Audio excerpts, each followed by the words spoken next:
G'day legends, I hope that you're having a fantastic day and so far an even better weekend. Now today, as always, we have a lot to talk about. Of course, we're going to look at the maps. Not only are we going to compare maps, but we're going to look at some geolocated footage as well. Some of Ukrainian attacks, some of Russian attacks, and this gives us a good idea of where that front line is actually sitting and where strategically and tactically important those movements are as well, and where the main goals may be sitting for this very interesting map updates I do have for you today. We're going to then continue talking about something I hinted on yesterday. Yesterday we saw the Ukrainian Ministry of Foreign Affairs put out a statement about Crimea. Now my audience has brought it to my attention that this is in relation to what Poland's foreign minister has said, and we will then go over that in length and how he has clarified what he was stated as well. Then we need to look at the Georgian Legion and an article that has come out accusing the Georgian Legion, but also other individuals of fraud and scamming then donations that are meant to be going towards Ukraine and the front line and the effect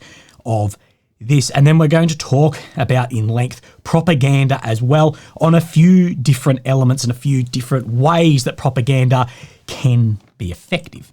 So look, this is going to be a little bit over the place in the very beginning, but it will wrap together. This does all line up. So let's start with this somewhat announcement, at least through the media, about long-range weapons potentially that Ukraine will have signed off that they then can use. Ukraine may be given private dispensation by the United Kingdom and the United States to fire long-range Storm Shadow missiles into Russia without making it public until the first one is fired. The Times understands that there's a wariness about publicising the move in advance to alert Russia. This article is probably not helping with this. It's probably less than posting a trailer online. Probably not helping with this. But I believe that this will likely be signed off. I don't know about ATACMS, but the Storm Shadows likely to be signed off that Ukraine can use these. But I believe, and I've said over the past couple of days, I think it will come after the US and the UK have had Zelensky, Ukraine's victory plan presented. And I think part of that is going to be where strikes are as well.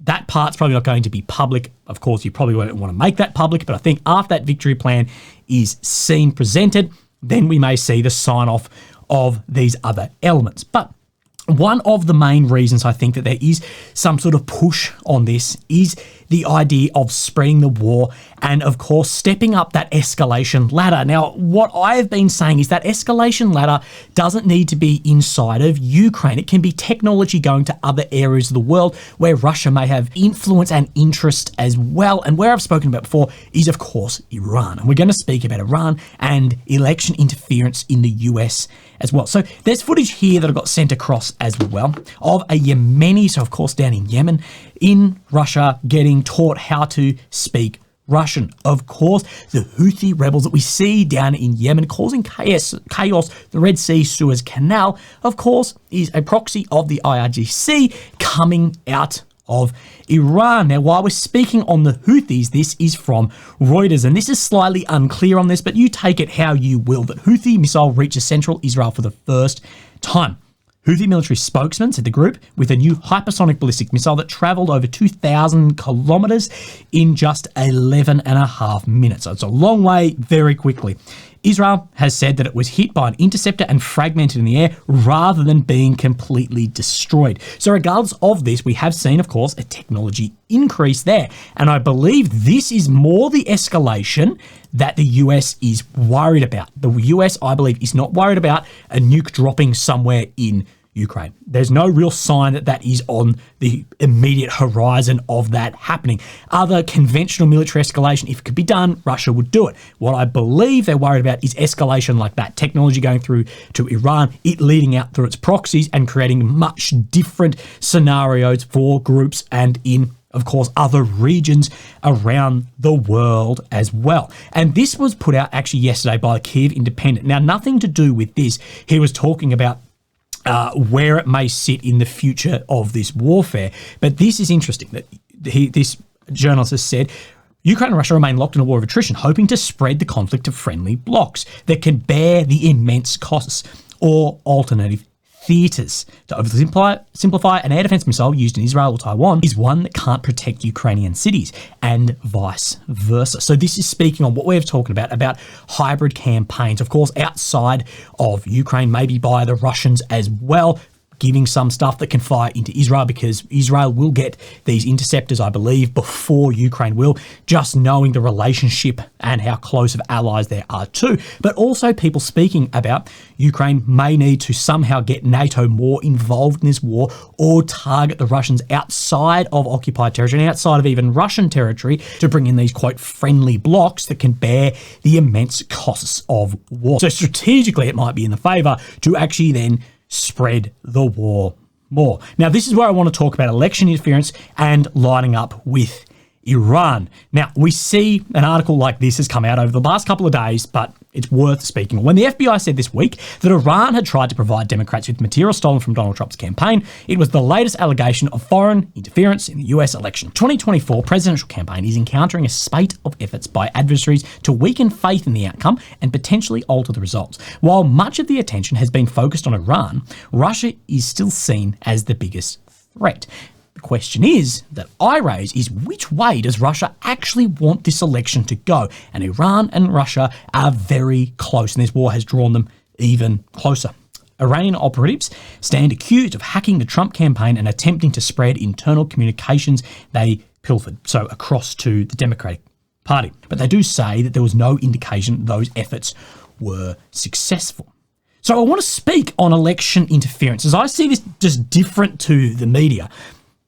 Now, there's probably likely in any election since the advent of the internet, there's going to be a degree of election interference from foreign actors. And this is where people need to be very, very careful of what they're consuming as well. Of course, over the past 2 weeks, the big story has been those right-wing, pro-Trump, accused pro-Russian bloggers of then being funded to spread Kremlin propaganda and push on the conservative side. And all the media, of course, will report this as a way to influence the election in favour of the Republicans. Now, I actually think this, and I've had a take on this, that I think this could be a flip on that way of psychological disinformation propaganda to then actually be used as a propaganda campaign that is purposely then found out as a way to further discredit the conservative Republican Trump campaign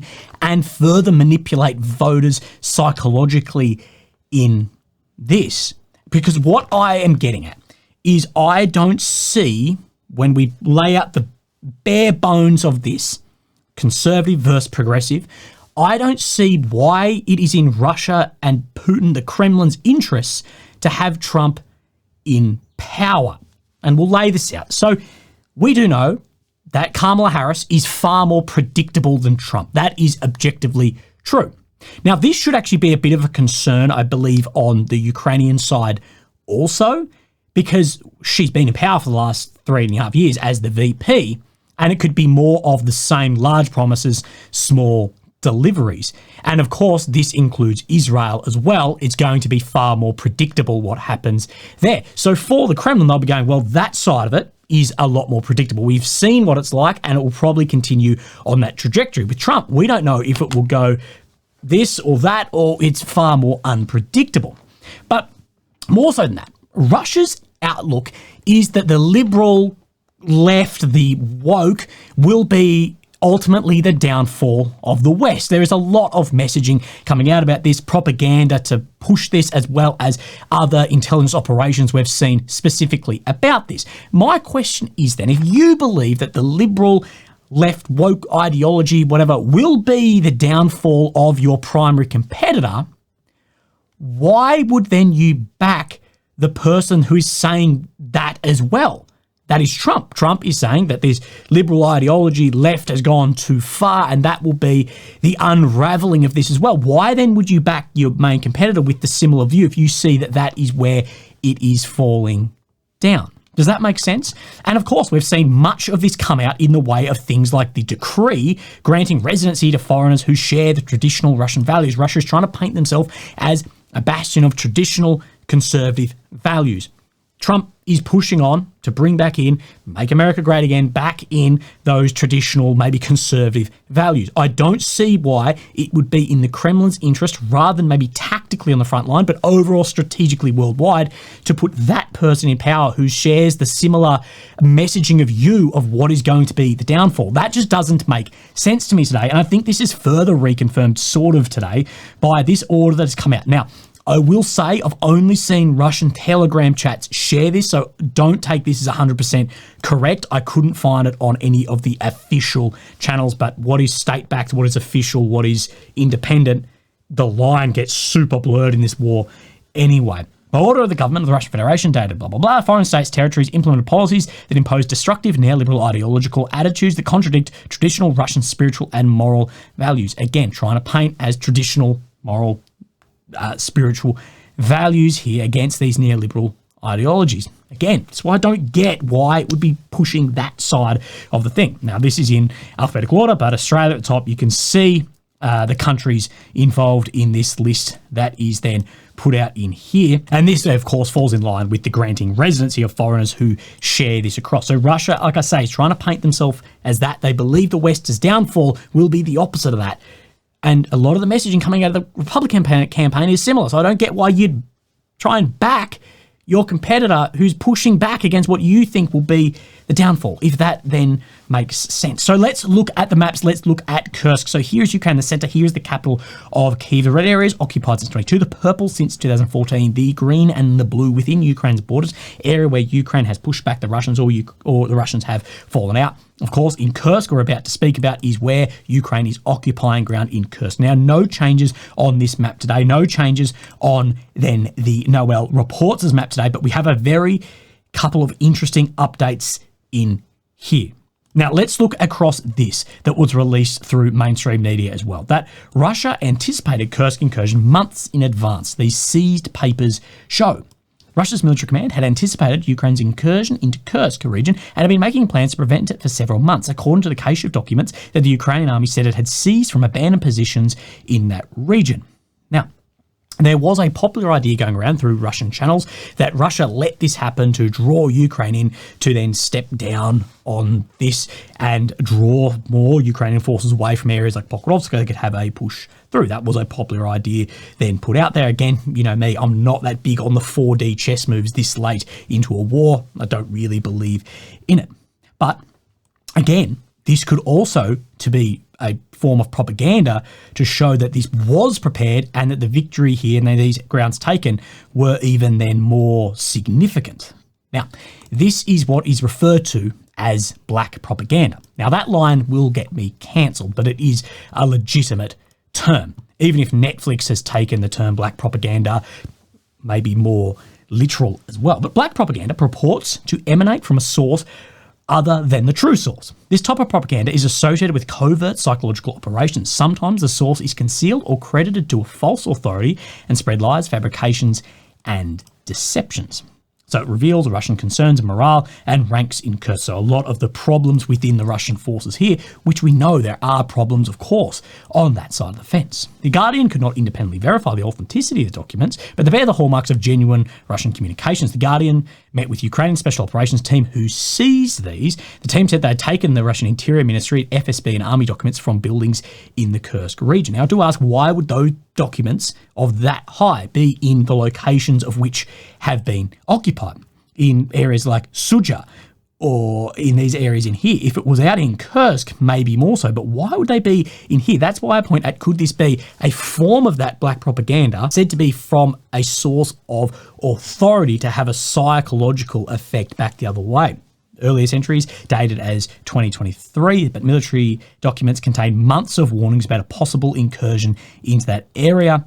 Then the Russians, of course, here through the documents ordered increase of training and to prepare to repel any attack. The units of the border were to boost defensive lines and organise additional exercise for the leadership and units of strong points regard a proper organisation of defences. Of course, what we did see is this preparation never occurred. The units who were there were primarily border guards, conscripted soldiers who were there, not build up huge defensive lines, all this. That's why there was so much success very early on in this. And I do ask, potentially are these documents a form of then this black propaganda to push on how built up this was, how successful this was to have a psychological effect back on the Russian side and a boost on the Ukrainian side here as well. Let me know what you think that is, or am I just very conspiratorial? So now let's look in here. Now, no changes, like I said, are being shown on this map, but there is one significant piece we need to look at in here. This Veseloe, right down in here, which sits here, there are pages saying that Russians have reached this area and have taken back this area. Now, if they have, and I haven't seen anything geolocated of this, but what this does do is it does close off this main arterial road up to the east of Lyubakovka that the Ukrainians are using up to supply their forces near then Kotonovo. So that is an interesting update. And with any claims like this, we give it a couple of days to see if it turns out to be true or not. But then I have a very interesting geolocation that I want to show you as well. So this geolocation sits right here, out to the south of Veseloe. And this is Veseloe right down in here. And we see where this tree line comes. So right out in here, we get footage today showing a Ukrainian assault here. Now, this came through Russian pages, said to be a failed Ukrainian assault, as you can see by then Russian media here. And we can see then a number of then more Western style vehicles and a number of Leopards here too. But what I'm interested in isn't what was destroyed, what was not, is that there was definitely presence all the way out in here. And what this does, this lines us up with then the Syriac maps and this push out to the east of Veseloe as well. In the last 3 days, Ukrainian army managed to enter Veseloe, again, despite winning some positions south of it, the troops were unable to enter the locality. And as we can see by this map, he is showing out near this Veseloe that the Russian forces are getting very close to this main arterial road that is running through here, and are well out just to the south near Borki in Ulanok. There has been some area regained by the Russian forces in here too. So there are definitely still updates and a lot of fighting happening in and around Kursk Oblast as well. So let's then look at the maps and look in other areas. And this is where I've got some more geolocations for you. So we'll come down into the south and we're looking at Ugledar down in here in Vodiane. We have seen those pushes and successful moves coming. Now, I have then a geolocation to show you right here. Now, this is not easy to then see, but we see this area here that it's talking just right on the border, just about where my cursor is here, but well within the grey zone. And what this then shows, the reason this is geolocated, is off then a Russian assault of then armoured vehicles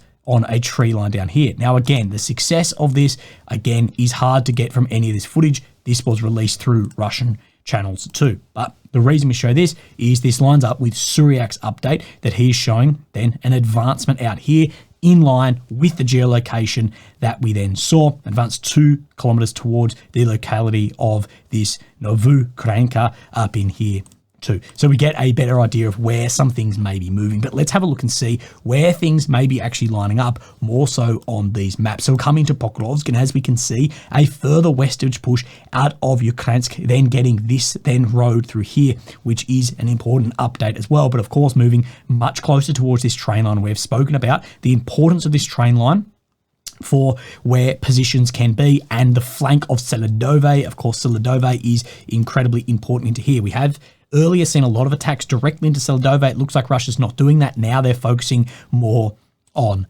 the flanks around here, as well as a push up to the north around this Horovka, as well as Krasny Yar and Kruty Yar as well, both still being shown in some non-grey zone or slightly in grey zone as well. And I'll show you then the Syriac map updates that give us an idea up in here. So this is then the Pokrovsk front map. Now, what we can see in here is more ground being made right up in the same direction as where this is being shown, but more in the Krasny Yar area, but also to then the south of this is Veseloe right in here, in line sort of where this map is, at least in the same direction. We get a better idea. Began to advance south of Veseloe in order to develop encirclement of the town, as we've spoken about. In addition, Russian forces entered again Kruty Yar. So Kruty Yar up in here. Again, we will see where this unfolds in the next coming days. Of course, that push, or coming days, coming weeks, coming months, of course, the push towards Pokrovsk. Can an initial break-in be made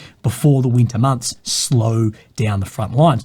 Will the winter months slow down front lines? But then we get an update down to the south near Hernik, as well as we can see this road leading through here is probably the best way to line this up. So this is saying that the Russian forces are right down just to the tip of this road here and then across to the east as well, making new advances, taking control over school number 17. This map does not show that. It still doesn't show some of these in grey zone, but this is saying that there are map updates there, and eventually we will get geolocations and potentially updates on the map. But we need to just look just south of here. Remember about a week ago that it was said, and there was some geolocated footage of Ukrainian drones dropping munitions in Hostode, and we presume then they're dropping them against Russian positions here. We get more of an update here as well from Syriac maps. Russian army advancing the eastern part of Hostode along the railway, reaching the first buildings of Selidovka Correctional Colony, thus entering Kurkove district from this axis. So have then gone, this is the railway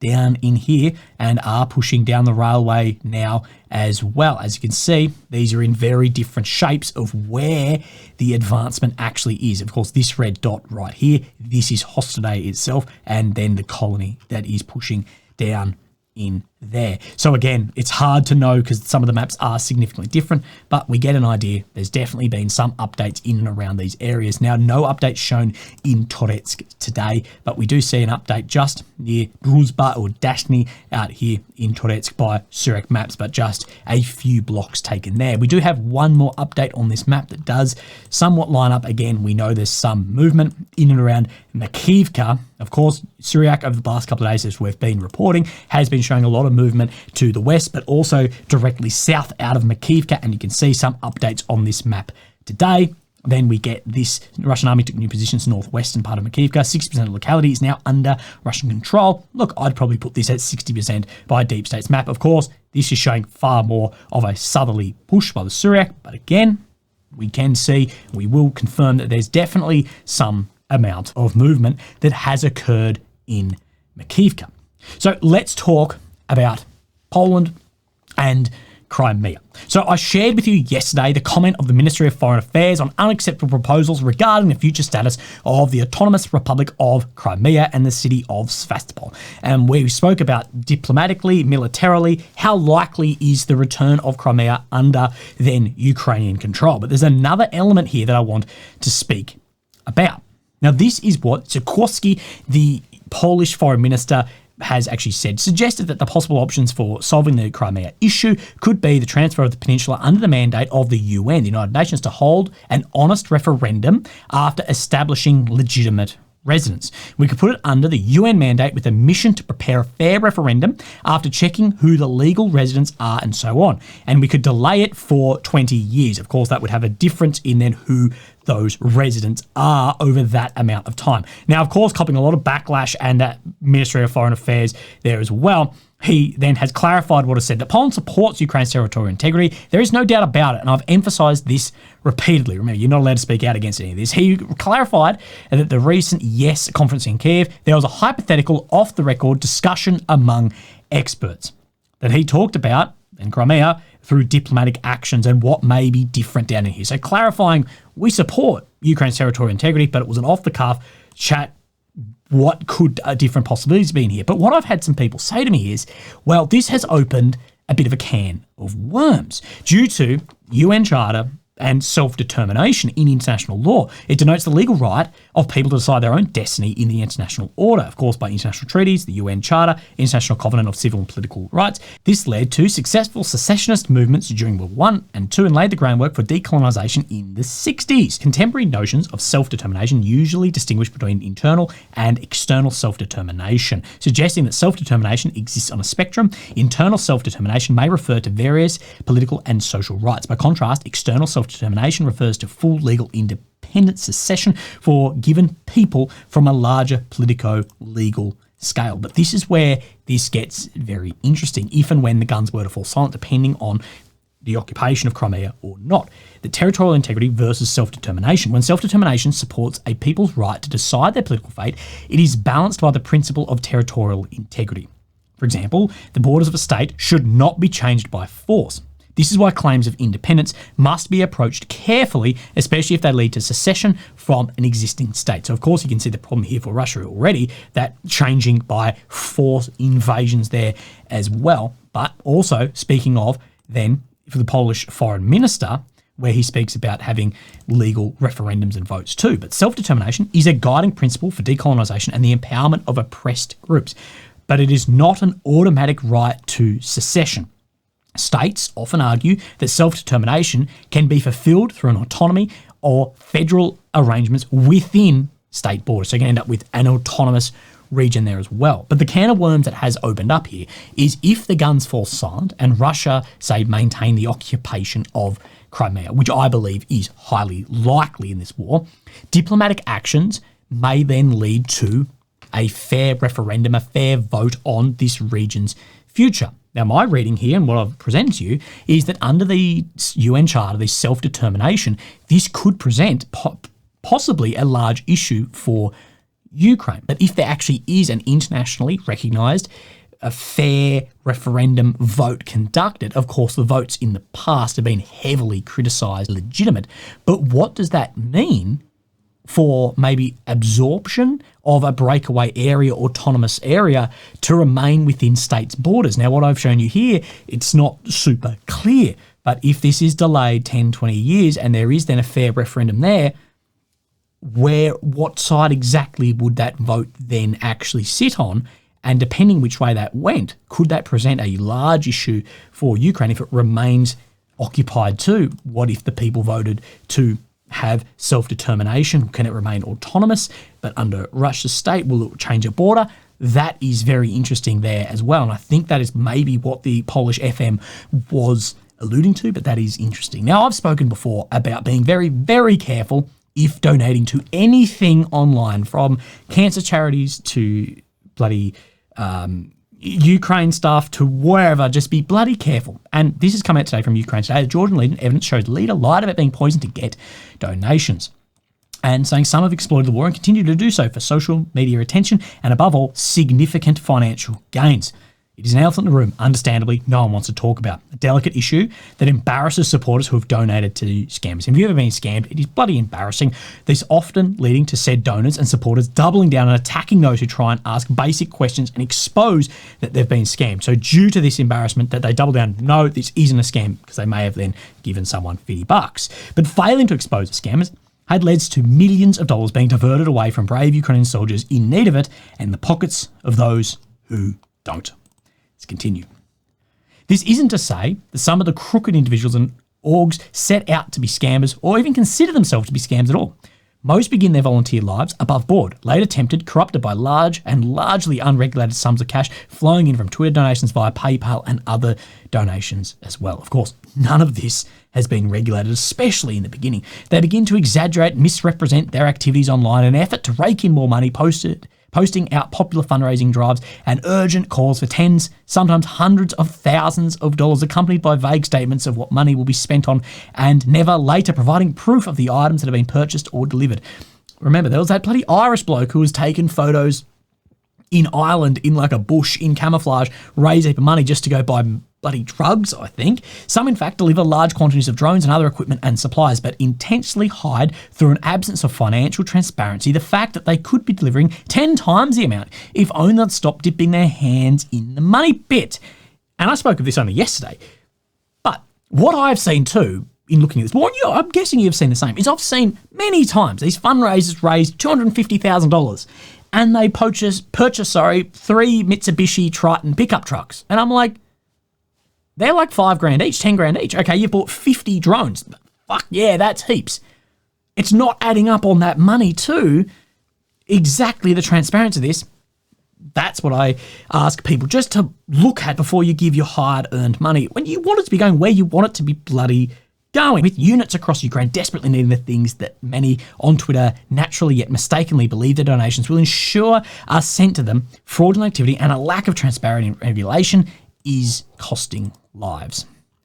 So we see here for Alona Shevchenko was widely criticised for secretly taking $5,000 from donations every month. And 100% of funds will be spent to help Ukraine. Now, a lot of people put this under the guise of, well, I'm here helping, so I'm taking a salary out of this as well. Now, I'd actually have no problem if someone said that, but it was like public. If they're like, well, I am here delivering X and I am paying myself a livable salary of $600 a week to pay for blah, blah, blah, I'd have no problem with that, but it's because it's not transparent. People give $100, they think $100 is going to on the front line. And I've said multiple times the amount of money that I've seen flowing to Ukraine, and when I see people in poor body armor, poor camouflage, poor boots, poor gloves, poor whatever kit in the front line, I go, that does not make sense, because there are tens, hundreds, billions of dollars through private donations into and public money into here too. How can anyone not have the most Gucci kit that we see?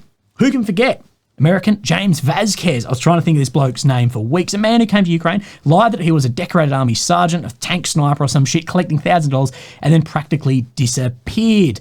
Now, talking about the money here, collecting thousands of dollars, I heard James Vasquez was being looked into for $1.7 million. It's unverified, but that is what old Willie heard. According to reports, Georgian Legion, a military unit formed by mostly ethnic Georgian volunteers who have fought bravely for Ukraine against Russian invaders. It's commanded by this bloke here, a veteran and Georgian officer. He registered a charity in America with a convicted fraudster. Probably not the way to go. He claimed that he had been poisoned, and for the third time someone had tried to poison him. Fundraiser for this poisoning then raised $20,000. But I say, for the toxicology, no one read the toxicology report. They looked over it, and these are the points that they looked at of arsenic, mercury, and tin. All not great things, but the amount, this is what questions. These amounts are actually considered normal and within the typical range for people without significant arsenic exposure. That the result would not raise concern. But of course, it's a good way to raise money, highly unregulated. No one's looking into it. And I ask, where did those millions go that were raised to some of these people in the beginning? And I see some of these, we've bought 3 pickup trucks. And I go, well, there's so much money more than that was also given. Where is some of it going? The Georgian Legion put out this: we're aware of onslaught of rumours, attacks and smear campaigns, and more recently identity theft, misrepresentation directed at us, and an attempt to discredit the Georgian Legion. Now, if this wasn't by a Ukrainian paper, I would also say that this could be a form of that black propaganda as well. Only Russians can kill us. No one has died as a result of online propaganda, and our priority is, as ever, to defend Ukraine. Time will tell, and those who are alongside of history always pay. That's problem is in the way the world works, is those on the wrong side of history don't actually always pay. Look at the Nazis ended up working for NASA. Again, we appreciate your concern and grateful for those who are seeing through. Now, what could just be cleared up in this is if you're running charity of $10,000, $100,000, just release your Excel spreadsheet. That's what everyone in the comments is asking for. Is just release. You could clear this up like that. This is where the money went. This is what was bought. But then done. The veteran community, even in Australia, is absolutely full of this money that I'm like, where's that going? There's like 1,000 veteran charities. I can name about 10, and even some of those, I'm like, where the fuck's the money going? So this is very interesting here, and I've seen many of my friends too, serving in Ukraine, sharing this and going about time as well. So that adds maybe another level of credibility, at least, that I see as well. So be bloody careful with anything online around voting, anything online where you are donating money. Have a better idea of where that goes. But legends, that is all that I have for you today. I hope you're having a great day, and I'll speak to you tomorrow. Thank you. Bye-bye.